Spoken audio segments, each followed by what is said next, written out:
Today, I want to talk to you about the four stages of becoming competent, the four stages to mastery.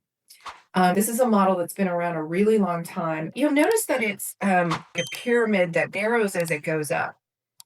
That indicates that only a small percentage of people achieve unconscious competence. Let me explain what these levels are, and then I'm going to give you some examples. First of all, unconscious incompetence. You start out doing something, you are unaware of how bad you are at doing something. You just have no idea. You think you just show up and you're perfect at it. That's unconscious incompetence. It's also referred to as wrong intuition. So if you think you're going to rely on your intuition to do this thing correctly, your intuition doesn't know enough to steer you in the right direction. The second level, conscious incompetence. In this case, you're not great at something, but you are aware of how incompetent you are at something. Also called wrong analysis because you try to analyze the situation, do the right thing, but your brain is steering you in the wrong direction. You're just not sure yet. But if you keep at it, you achieve conscious competence. We all reach conscious competence for different things. This is where you know there's something to be done. You're thinking about it, you want to get it right, and you do get it right. But it takes a lot of energy, thought, a lot of analysis. It's also called right analysis. So your analysis is correct.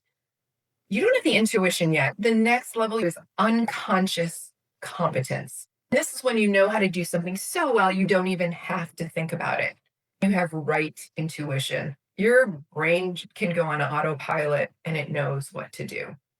Now, you don't want to rely on that too much. You always want to be actively thinking about what you're doing.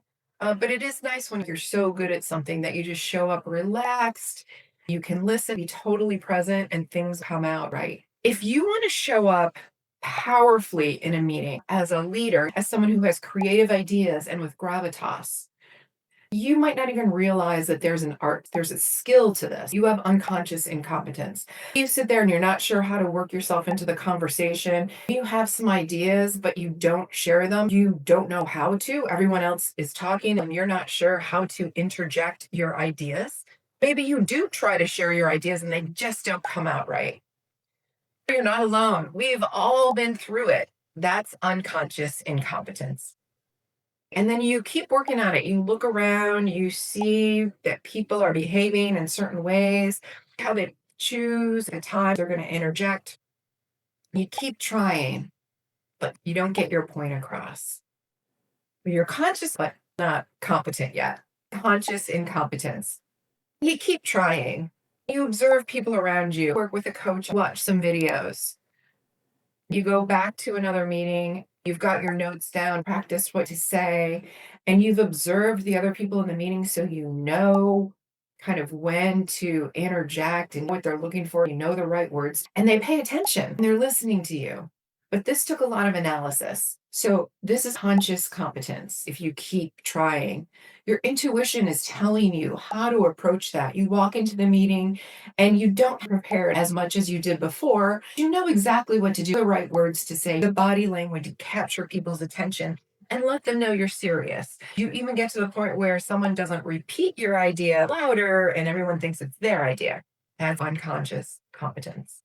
This would apply to sports. Maybe you're powerlifting and you don't know what to do. You're watching people and you don't even realize you have to hold your posture a certain way, do certain things the right amount of weight to use and how long you have to hold it. And then you learn as you work with a coach, practice, watch videos, read books and blogs.